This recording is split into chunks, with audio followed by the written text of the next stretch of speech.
obrigado. Quero começar por agradecer ao professor Dr. Brisolino por a sua apresentação e pelo seu convite. Já agora só um esclarecimento, eu não estou em funções como Presidente da Direção da É? Aliança Evangélica Ok. Portuguesa previsivelmente até maio deste ano, embora de facto já esteja em fim de mandato. Ok. Mas agradeço de facto a oportunidade que me é dada. Agradeço em primeiro lugar ao professor Dr. Brisolino, naturalmente ao Instituto Cristianismo Contemporâneo e ao mestrado em Ciência das Religiões e naturalmente eh, à Universidade Lusófona como um todo, com quem tenho já uma longa colaboração posso dizer mesmo há algumas décadas, e é sempre por isso um prazer poder estar de volta, embora neste ambiente virtual, estar de volta ao convívio dos colegas e amigos da Universidade Lusófona, particularmente nesta área da ciência das religiões, e especialmente também depois deste adiamento um tanto atribulado desta minha participação, por isso é de facto um gosto poder estar aqui convosco. Eu penso que, como fica claro do título que foi dado a esta comunicação, o nosso, digamos, o viés que eu vou seguir é fundamentalmente um viés histórico, portanto, no entanto, acredito acreditando eu que a história tem aqui também um valor instrumental, naturalmente que poderemos tirar eventuais ilações e conclusões para a realidade odierna e naturalmente, esperando que todos possam participar no debate que seguirá esta comunicação, talvez aí surja também a oportunidade para realizar algumas dessas reflexões. No entanto, a minha abordagem, como digo, é histórica, portanto, nesse sentido, eu trabalharei fundamentalmente um período da história contemporânea, embora com algumas referências breves a séculos anteriores, nomeadamente do período moderno, século XVI, XVII, XVIII, mas referências muito breves, mas incidirei fundamentalmente sobre o período contemporâneo, sobre o percurso do protestantismo em Portugal no período contemporâneo e com especial incidência, ou pelo menos com alguma relevância para o século XX, talvez, e particularmente para o período do Estado Novo, um período que carece ainda talvez de algum desenvolvimento ao nível da historiografia que está disponível, referente a este tópico do protestantismo, em Portugal. Portanto, feito este esclarecimento, deixem-me só acrescentar outros dois aspectos, duas premissas das quais eu parto nesta comunicação, nesta apresentação. Quando eu aqui falo, e vai ser mais a nível introdutório, em algumas convergências, divergências, ou se quisermos, algumas semelhanças e dissemelhanças com precisamente as trajetórias do protestantismo noutros países da Europa, estou-me a referir fundamentalmente àquilo que normal referir-se como Europa do Sul. Portanto, naturalmente, seria um trabalho quase insano estarmos aqui a fazer uma comparação exaustiva entre todas as realidades da Europa. A Europa é já por si uma realidade bastante diversa. Portanto, quando eu aqui estou a falar em aproximações ou convergências e divergências, estou a pensar fundamentalmente nos países, vamos dizer, da Europa, do sul da Europa e, em particular, aqueles que sociologicamente, historicamente, têm uma maioria católica romana, em que é possível fazer algumas destas aproximações, e estou a falar fundamentalmente de Portugal, Espanha, França e Itália. Também dizer-vos, aliás, este termo é logo presente, está logo presente no título, e vou usá-lo de uma forma recorrente ao longo da minha comunicação, mas aqui, quando eu uso o termo protestante, e os seus derivados, não é? Naturalmente, como protestantismo, estou a qualificar e identificar fundamentalmente pessoas, grupos e organizações que têm a sua base histórica e teológica nos movimentos da Reforma do século XVI, tanto no ramo magisterial como no ramo radical. Portanto, os movimentos da Reforma e os seus sucedâneos, naturalmente, que surgem a partir do século XVI. Portanto, eu não vou aqui entrar, embora compreenda que seja útil noutros contextos, mas não vou aqui entrar em distinções semânticas entre outros termos, não é? Em que às vezes o protestantismo é identificado como, ou identifica um certo grupo. Nós até sabemos que historicamente, obviamente, a propriedade do termo, até mais adequadamente, seria aplicada aos luteranos. Portanto, mas eu não vou entrar nesse tipo de, digamos, de distinções semânticas, portanto, e particularmente, talvez entre os termos mais usados, como é protestante e evangélico, vou considerá-los como sinónimos para os efeitos que eu aqui me proponho. E não, naturalmente, desrespeitando e descurando,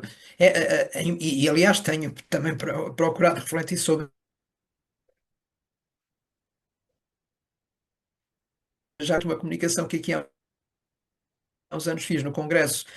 do Cristianismo Contemporâneo foi precisamente sobre esse tema. Portanto, não descuro a importância das nomenclaturas, mas penso que elas têm mais aplicação noutras áreas, eventualmente até das ciências sociais, da sociologia, antropologia e outras, mas que quando aplicadas, em particular ao contexto do protestantismo e do protestantismo português, muitas vezes conduzem-nos para alguns anacronismos que não são úteis, penso eu, para este debate. Portanto, só para prevenir que eu vou usar aqui neste ambiente e neste contexto os termos protestantes e evangélico, não contei quantas vezes é que eu uso um e outro, mas considerá-los aí como sinónimos para os efeitos do meu discurso, e se às vezes uso protestante e outras vezes evangélico, é para não ficar também demasiado repetitivo. Ah, Permitam-me que comece precisamente por uma apreciação até da realidade atual, olhando precisamente para este contexto geográfico da Europa do Sul. E embora se possam estabelecer semelhanças no que diz respeito à recepção e ao desenvolvimento do protestantismo nos diferentes países da Europa do Sul, tanto na análise do passado como na atualidade, Portugal continua, de facto, na minha opinião, a apresentar especificidades muito próprias no campo religioso. E aquilo que vamos procurar demonstrar é precisamente essas especificidades históricas, mas permitam-me, a título de introdução e de contexto, também apresentar alguns dados relevantes sobre a atualidade do mundo religioso, e aqui não me estou a referir especificamente ao protestantismo, mas do mundo religioso em comparação nestes países. No contexto do fenómeno religioso na Europa Meridional, Portugal continua a apresentar níveis surpreendentemente elevados de pertença e mesmo de prática religiosa. Segundo dados de 2021, os mais recentes dados do censo, o número de residentes em Portugal que se autorrepresenta como católico romano ainda excede os 80%. Mas isto compara com 74,5% em Itália,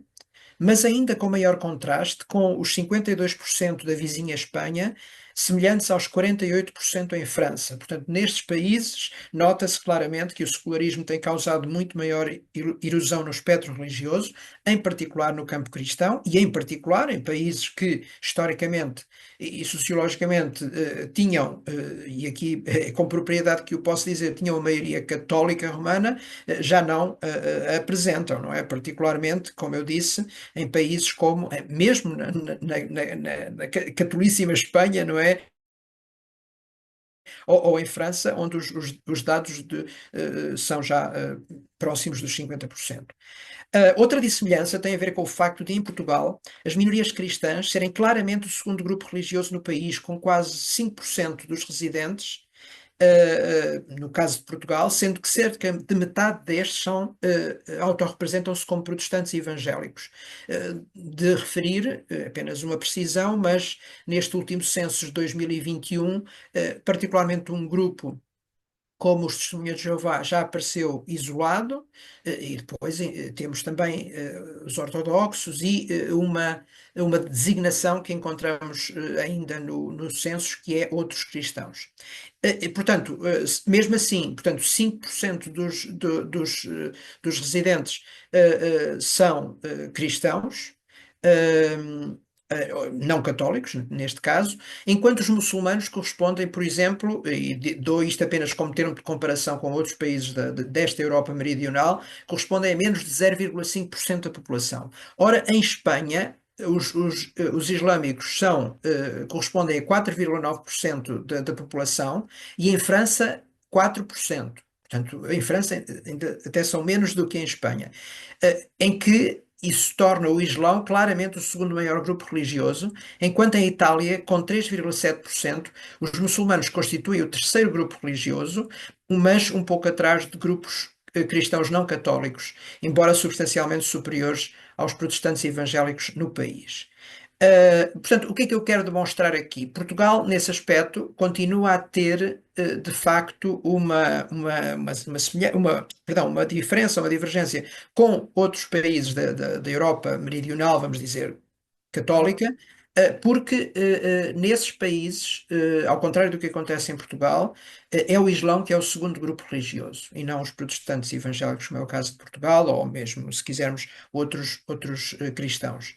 Apesar de nas últimas décadas, também este é um outro fator importante para nós caracterizarmos a realidade atual, apesar de nas últimas décadas o número de pessoas sem religião, portanto, e aqui incluem-se ateus, agnósticos ou aqueles que os sociólogos hoje designam como crentes sem religião. Portanto, apesar deste número ter aumentado significativamente nos últimos anos em Portugal, já se contam 14% da população nestes grupos, este indicador está bastante atrás do que se verifica em Espanha, por exemplo, com 44%. Em Espanha, já 44% da população se considera sem religião. E em França, com 34%, bem como um pouco atrás da Itália, com 15,3%. Portanto, neste caso, o único país com quem ainda nos comparamos é a Itália, mesmo assim, tem mais pessoas que se afirmam sem religião do que Portugal. Portanto, o que é que eu quero dizer? A demografia religiosa portuguesa continua a ser muito assimétrica, mantendo, por um lado, uma forte polarização na tradição católica romana e, por outro lado, uma inexpressiva minoria religiosa, com menos de 6%, muito fragmentada e fundamentalmente concentrada nos grandes polos urbanos, devido, sobretudo, a fatores migratórios. Portanto, mesmo assim, a situação se tem alterado digamos, de um pendor um pouco maior, apesar de tudo, das minorias religiosas, deve-se nos últimos anos, nas últimas décadas, fundamentalmente a fatores migratórios e não propriamente à população de origem. Ora, não sendo objetivo desta comunicação escalpelizar a razão pela qual as pertenças religiosas em Portugal continuam a apresentar dissemelhanças em relação a países com percursos semelhantes na Europa, sob o viés histórico, Portugal é efetivamente um caso singular no que diz respeito ao percurso que o protestantismo trilhou ao longo dos últimos séculos. Portanto, aquilo que eu vou pretender demonstrar nos próximos minutos é que também a experiência protestante, e estou aqui a falar num sentido histórico, é diferente daquilo que aconteceu noutros países da Europa. E por isso é importante problematizar a origem histórica deste fenómeno. As populações que habitaram ao longo de milénios o território que desde o século XII se organizou politicamente sob a liderança de Dom Afonso Henriques, conheceram uma convivência continuada entre diferentes expressões religiosas. Nesse sentido, Portugal pode ser entendido como resultado de sucessivos processos de recomposição da pertença religiosa das suas gentes. Ao longo do tempo, manifestações pagãs ancestrais entrelaçaram-se com tradições celtas, fenícias e romanas, às quais se juntaram posteriormente o judaísmo e o cristianismo. A chegada dos chamados povos bárbaros, nomeadamente suevos e visigodos, introduziu também no nosso território formas de cristianismo ariano e monofisita, enquanto a presença muçulmana na Península Ibérica, a partir de 711, manteve essa diversidade. Contudo, a chamada Reconquista Cristã, embora mantendo a diversidade religiosa no território, conduziu a uma composição religiosa baseada, sobretudo, na exclusão e na segregação, e não necessariamente na integração, e, digamos, nos princípios que nós vamos encontrar apenas no período contemporâneo daquilo que se pode considerar um verdadeiro pluralismo religioso. Portanto, Portugal viveu durante muitos séculos, embora com a convivência de diferentes expressões religiosas, dentro daquele princípio, naturalmente, que acabou por ter alguma expressão quando a Europa enfrenta realidades diversas a partir do século XVI, mas que no fundo é um princípio que quase poderíamos, digamos, recuar a Constantino, o princípio chamado do cuius regio eius religio. Portanto, Portugal era, podemos dizer, nesse sentido, uma nação católica e se acolheu, digamos, de certa forma, essa diversidade, era uma diversidade, apesar de tudo, baseada na segregação. Disso são exemplos as morarias e as judiarias, naturalmente. Na viragem, e agora faço aqui um grande salto, naturalmente, porque este não é o foco da minha comunicação, na viragem para o século XVI, Portugal enfrentava simultaneamente a afirmação da sua vocação marítima, iniciada com a conquista de Ceuta em 1415, naturalmente um território geograficamente muito pequeno, que só se podia expandir para o mar, mas ao mesmo tempo, precisamente, digamos, de certa forma, espartilhado por essa necessidade de conter a ameaça política de Castela. Portanto, Portugal estava, no fundo, entre o desafio do mar e, no fundo, a ameaça castelhana. Paradoxalmente, enquanto no ultramar os portugueses contactavam com novas realidades religiosas, com relativa abertura com relativa abertura, porque, curiosamente, não vou ter muito tempo para desenvolver isso, mas de facto as primeiras expressões de protestantismo em território português não são no continente europeu, portanto, não são no nosso território continental, mas sim nas colónias. Vou apenas referir episodicamente essa questão. A coroa acabou por ceder à pressão da monarquia espanhola, rompendo o equilíbrio que durante séculos permitira a convivência entre cristãos, judeus e muçulmanos. Portanto, e a ordem de expulsão de judeus e muçulmanos, decretada por Dom Manuel I em 1496, consolidou assim uma tendência uniformizadora mais política do que teológica. Obviamente que as preocupações de Dom Manuel eram muito mais políticas do que propriamente uma questão, vamos dizer, de pureza teológica, não é? E especialmente uma preocupação também com a própria influência que outras expressões religiosas, e nomeadamente até o protestantismo, não é? Porque o protestantismo é precisamente contemporâneo desta época, poderia ter nesses novos territórios. Pouco depois, e de facto é precisamente neste período, podemos dizer, de transição entre Dom Manuel I e Dom João III, pouco depois a difusão das ideias reformadoras iniciadas por Martinho Lutero, portanto a partir de 1517, levou a monarquia portuguesa a adotar, ou a coroa portuguesa, se quisermos, a adotar uma atitude precoce de contenção. A correspondência diplomática entre Lisboa e outras legações, nomeadamente, neste caso ainda com Dom Manuel I, em 1521, há correspondência com Roma e com o Sacro Império, em que Dom Manuel demonstra precisamente que as preocupações régias eram também religiosas, mas sobretudo políticas, como já disse, com particular cautela em relação aos territórios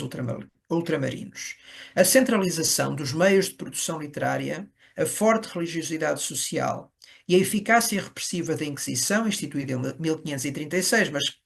que na verdade começa a ter a ação um pouco mais tarde, impediram a formação de comunidades protestantes em território português, e agora estou a falar fundamentalmente no território, digamos, metropolitano, ao longo do século XVI. Ao contrário do que sucedeu em outros países europeus, e aqui vemos novamente uma dissemelhança. Portanto, nós em Portugal nunca temos, neste período, e já vou demonstrar até o século XIX, a presença social organizada do protestantismo, enquanto até na própria Espanha, onde a ação da Inquisição foi tão ou mais forte do que em Portugal, chegou a haver comunidades protestantes no século XVI e XVII, que depois também foram rapidamente suprimidas, mas chegou a haver essa expressão do protestantismo. Portanto, temos aqui mais uma dissemelhança com qualquer outro país europeu.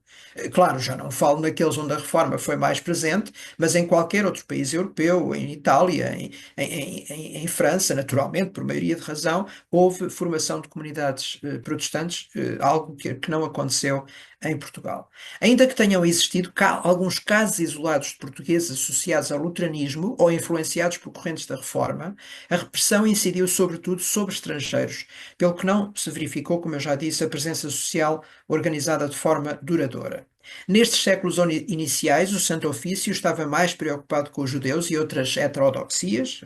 digo aqui entre aspas, do que com o combate às ideias protestantes. Os poucos processos inquisitoriais contra protestantes tiveram como alvo maioritariamente cidadãos estrangeiros em Portugal. Não obstante, há também registro de portugueses confessos, sendo de destacar Maria Gonçalves,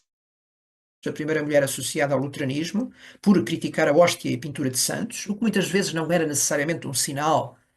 verdadeiramente protestantismo, mas era associado ao luteranismo, e Manuel Travassos, primeiro luterano português sentenciado à morte em 11 de março de 1571. Houve também outros portugueses com influências luteranas, mas são sem ligação provada ao luteranismo. Seriam, acredito eu, mais apropriadamente erasmianos do que luteranos. O nome que mais se destaca naturalmente é Damião de Góis, único português que privou, de forma direta, ainda que brevemente, com Martinho Lutero e Philip Melanchthon. Apesar dessa resistência interna, formas de protestantismo emergiram em espaços coloniais, como eu já referi, ou ligados a populações estrangeiras. Por exemplo, surgem as comunidades hugonotes na Baía de Guanabara, em 1557,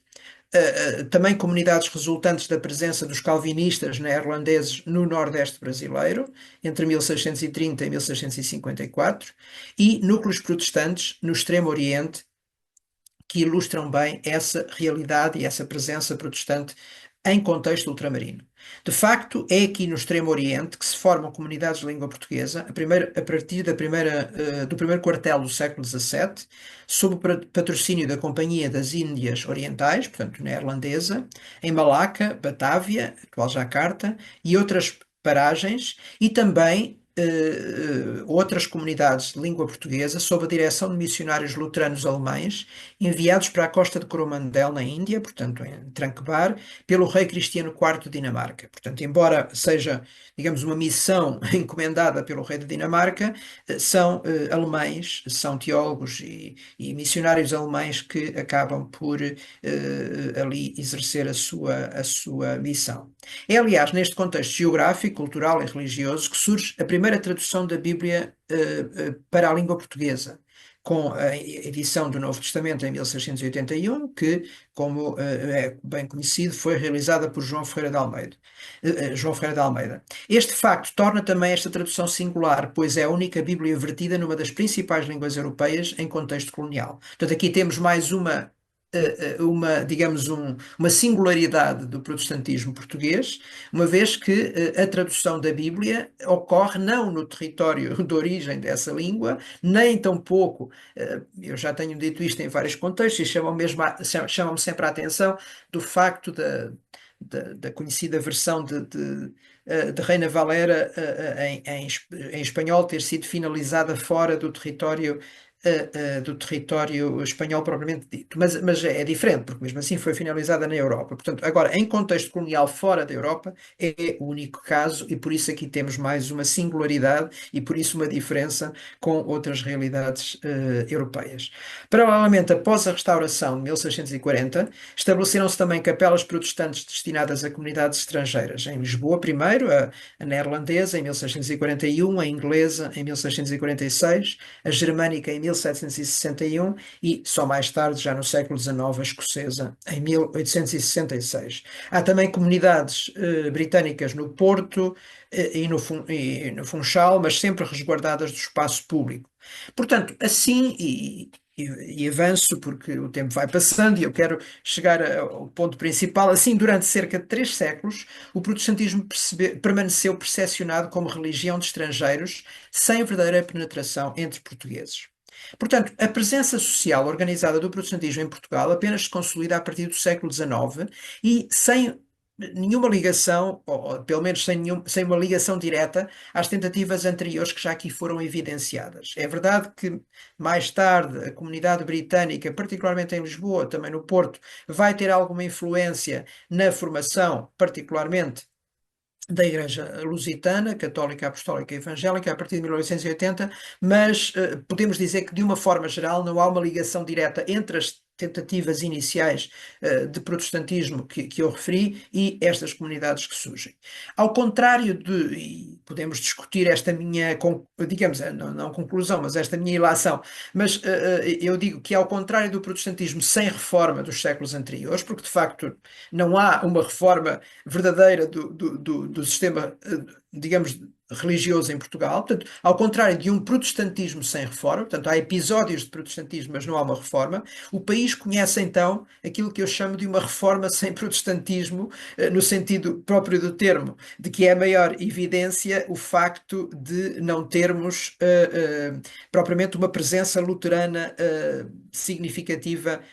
em Portugal. Mas quanto a isso podemos também discutir mais à frente. Mesmo quando o protestantismo começa a ganhar expressão, mantém-se a percepção de ser um fenómeno exógeno. Embora tenha contado inicialmente com o apoio de estrangeiros, é verdade, sobretudo britânicos, esse auxílio resultou mais de iniciativas individuais do que estratégias missionárias organizadas. Portugal só viria a ser considerado território de missão pelas entidades protestantes estrangeiras já próximo do século XX. A primeira geração caracteriza-se assim por episódios dispersos daquilo que eu designo como missão de conjuntura, interrompidos episodicamente pela chegada em 1871 de Robert Hawke Morton, enviado metodista cuja presença resultou da solicitação local e não propriamente de um planeamento missionário prévio. Uma outra exceção foi a atuação da British and Foreign Bible Society, que entre nós ficou conhecida como Sociedade Bíblica, presente em Portugal desde 1809, mas cuja ação consistia sobretudo na difusão bíblica e era entendida como serviço espiritual e não como proselitismo confessional.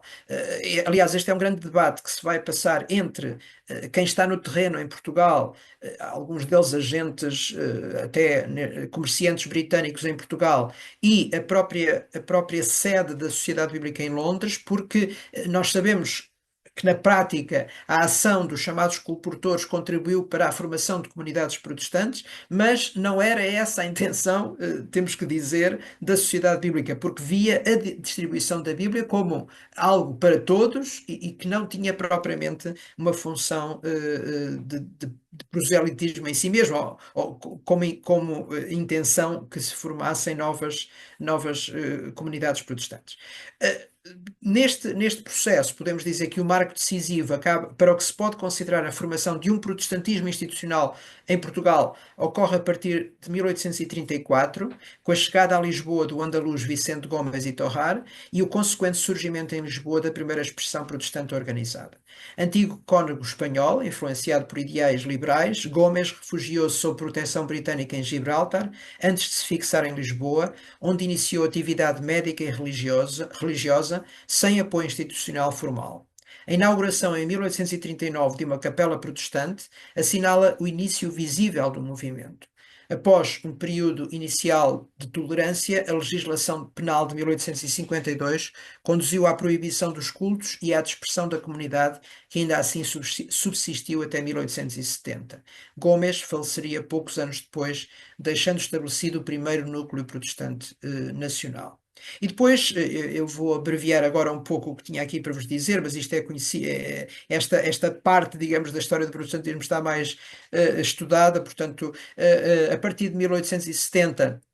há uma consolidação gradual,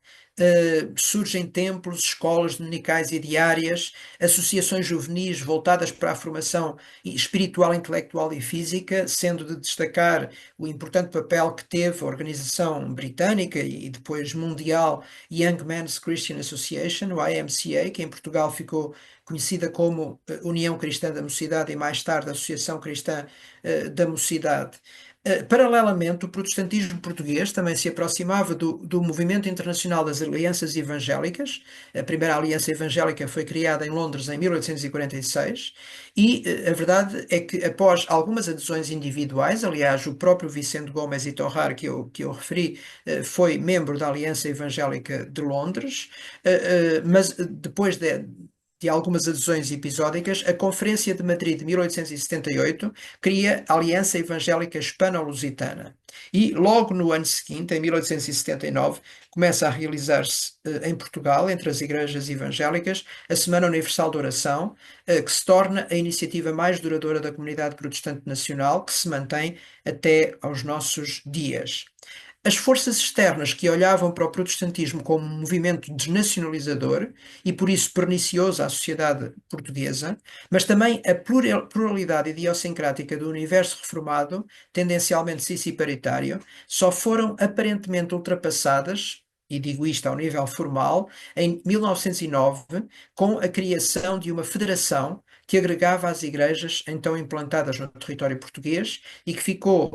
foi designada como Associação Protestante Portuguesa, embora se identificasse logo no preâmbulo dos seus estatutos como a agência, vamos dizer, a representação em Portugal da Aliança Evangélica. Mas esta organização acabou por ter uma ação prática muito escassa. E os próprios desenvolvimentos sociais e políticos dos anos seguintes também não criaram contexto para que ela tivesse grande desenvolvimento. Apenas no contexto da Grande Guerra se retoma o esforço de organização, organização no sentido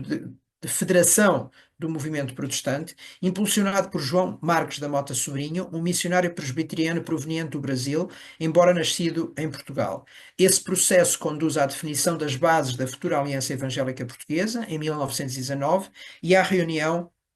da sua primeira comissão plenária em novembro de 1921, reunindo diversas denominações que então já estavam implantadas no país, nomeadamente os episcopais, portanto, representados pela Igreja Lusitana, os metodistas, os presbiterianos, os congregacionais e os batistas. São estas, digamos, as denominações que estão na origem da Aliança Evangélica Portuguesa. Em síntese, o percurso do protestantismo em Portugal revela uma trajetória singular no contexto europeu. Longa ausência de implantação durante a Reforma, presença inicial confinada a estrangeiros e territórios coloniais, emergência tardia no século XIX através de iniciativas dispersas e progressiva institucionalização apenas no início do século XX.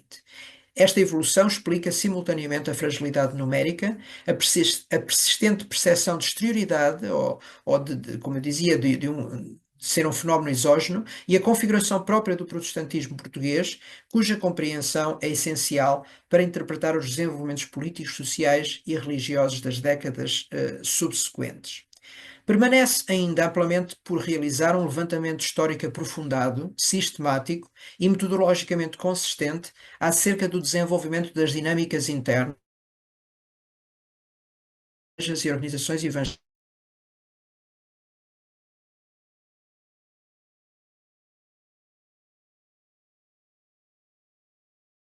como António Manuel Silva ou Paulo Branco, que têm feito estudos sobre a presença protestante em Portugal no século XX, mas falta-nos ainda, de facto, uma abordagem mais, digamos, mais estruturada e, se quisermos, mais abrangente sobre a presença destas comunidades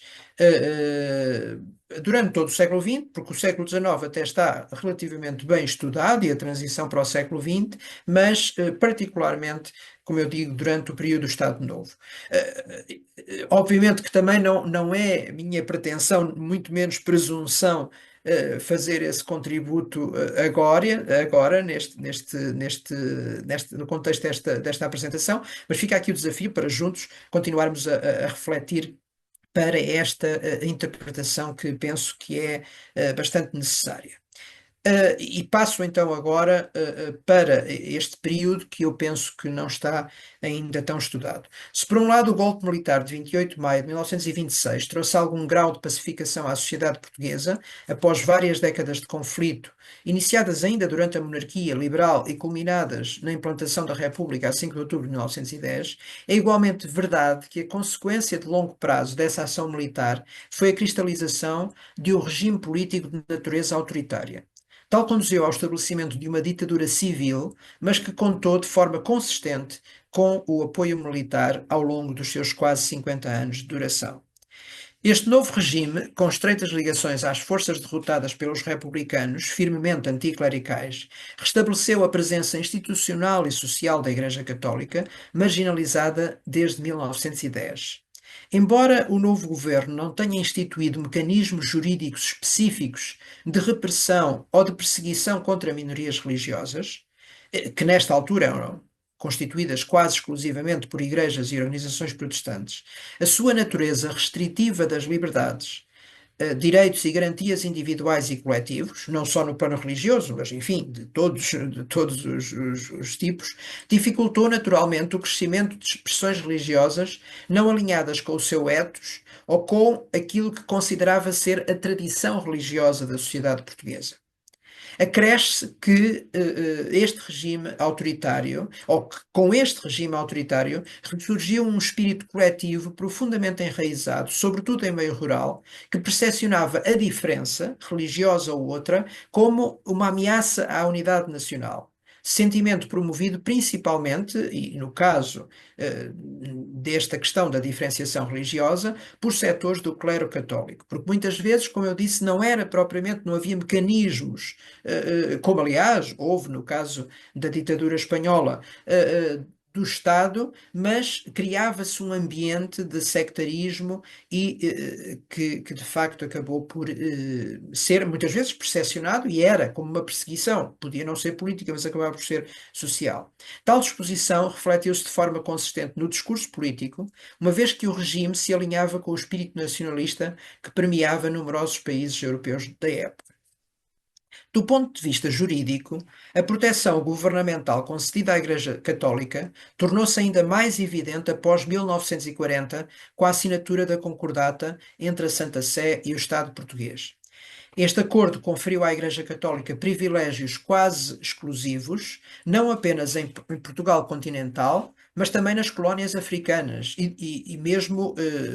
do Extremo Oriente, no caso de Timor, particularmente no domínio da educação. Esta situação dificultou significativamente a ação das missões protestantes, que se vinham estabelecendo na chamada África Portuguesa desde finais do século XIX, eh, e que tinham, inclusivamente, não só, até mesmo já no período final da monarquia, mas também durante a República, tinham vindo a adquirir alguma certa, podemos dizer, liberdade de atuação, que ficou novamente mais condicionada com as disposições próprias em relação à presença das missões católicas, a quem era dado quase o exclusivo da sua ação, particularmente na chamada África Portuguesa. O que não quer dizer que não tenham continuado a prosperar as missões protestantes. Esse é um outro assunto que, naturalmente, muito interessante, mas que não temos agora tempo de abordar. Mas houve, e demonstrativo, e o que demonstra isso mesmo são as constantes chamadas de atenção ao governo português, inclusivamente por parte da Aliança Evangélica Portuguesa, é precisamente, há constantes pedidos de intervenção do Estado para ultrapassar essas situações de discriminação que se viviam também nas colónias. Por outro lado, até 1971, as minorias religiosas continuaram a ser reguladas pela já caduca Lei da Separação do Estado das Igrejas, de 1911, porque, de facto, o Estado Novo nunca revogou formalmente a Lei da Separação de 1911, o que é um aspecto curioso. Mas, como a concordata entre o Estado português e a Santa Sé de 1940 criava um regime especial para a Igreja Católica, no fundo, a Lei da Separação acabava só por se aplicar, na prática, por se aplicar às comunidades minoritárias e, particularmente, às comunidades protestantes. Bem, está ainda por fazer uma análise mais exaustiva das vantagens ou desvantagens que a Lei de 1971 trouxe. Também não houve muito tempo para implementar, porque poucos anos depois a lei só foi depois viria a Revolução de 1974, portanto, mas de facto as comunidades protestantes acabaram sempre por ficar em desvantagem clara durante todo o período do Estado Novo, mesmo sob o ponto de vista legal, embora, como digo, não houvesse formalmente um regime repressivo por motivos religiosos. Sendo o protestantismo a minoria religiosa mais consolidada e difundida no país, foi esta que suportou o maior peso da exclusão e da discriminação daí decorrentes. Ainda assim, as comunidades protestantes revelaram igualmente alguma acomodação ao regime, encarando-o com certo grau de complacência. Importa compreender que no período compreendido entre a consolidação do Estado Novo e portanto, a partir, nomeadamente, da Constituição de 1933 e o final da Segunda Guerra Mundial, o país manteve-se relativamente fechado às influências externas, incluindo as próprias comunidades religiosas, designadamente a extremamente reduzida comunidade protestante. Portanto, curiosamente, o que é que vai acontecer? A comunidade protestante é, de certa forma, alvo de um duplo isolamento. Um isolamento interno, porque, ou melhor, um isolamento porque estamos num contexto de isolamento nacional, não é? Face aos movimentos internacionais, e por outro lado, do protestantismo, no interior dessa realidade já bastante isolada, no interior da sociedade portuguesa. O que pode explicar a razão pela qual as igrejas evangélicas em Portugal ficaram, e agora é uma ilação que eu tiro, relativamente resguardadas, e naturalmente aqui coloco muitas aspas, mas das disputas teológicas e eclesiológicas amplamente disseminadas noutros contextos, particularmente na Europa na Europa e na América do Norte. Assim, as igrejas em Portugal não estiveram tão sujeitas aos grandes debates emergentes no mundo anglo-saxónico entre as chamadas correntes liberais e conservadoras.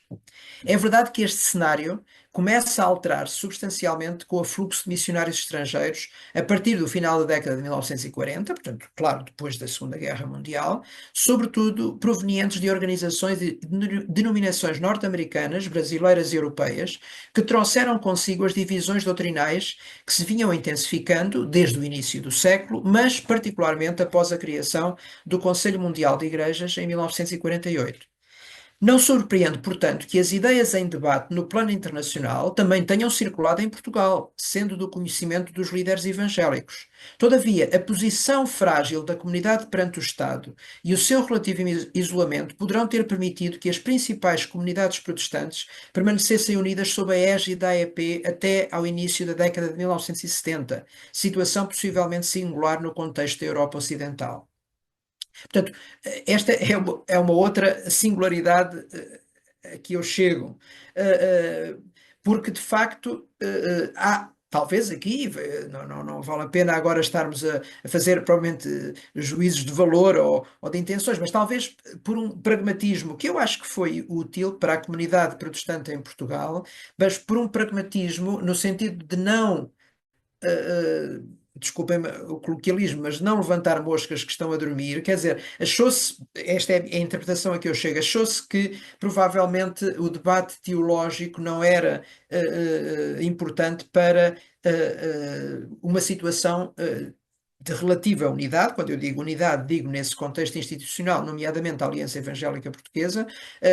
desde 1921. Deste modo, em Portugal, revela-se difícil identificar historicamente o momento em que emergiu uma distinção clara entre aquilo que poderia designar-se e que, noutros países e noutros contextos, era designado como o mundo protestante e o mundo evangélico. Tanto assim que a língua portuguesa não dispõe de uma tradução exata para o conceito que ficou muito, digamos, difundido no meio anglo-saxónico de evangelicalism. Eu sei, e peço desculpa aos meus colegas e amigos e pessoas que usam o termo evangelicalismo como tradução de evangelicalism, mas eu confesso, tenho que vos confessar que ainda me faz muita confusão este, este termo e não sei se de facto ele é completamente legítimo na língua portuguesa. Mas pronto, poderemos deixar essa discussão para o debate, embora também não seja o meu objetivo hoje, como eu disse desde o início, discutir nomenclaturas. Ou seja, num quadro de relativa unidade institucional do panorama protestante português, há aqui depois um fenómeno curioso. Mesmo missionários ligados ao movimento ecuménico internacional integraram-se na esfera da AEP, da Aliança Evangélica Portuguesa, que poderia ser considerado, lá está, dentro desse debate internacional, um movimento eventualmente, vamos dizer, mais conservador.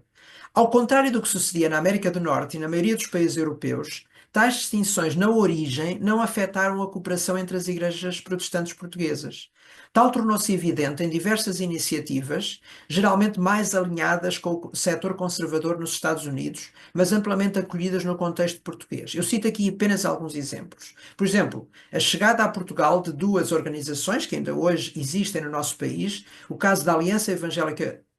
Perdão, Aliança para a Evangelização de Crianças, conhecida como a APEC, e União Bíblica, que são fundadas em Portugal em 1949, ou, se quisermos até, da Mocidade para Cristo, a partir de 1900, por exemplo, estava ligado, muito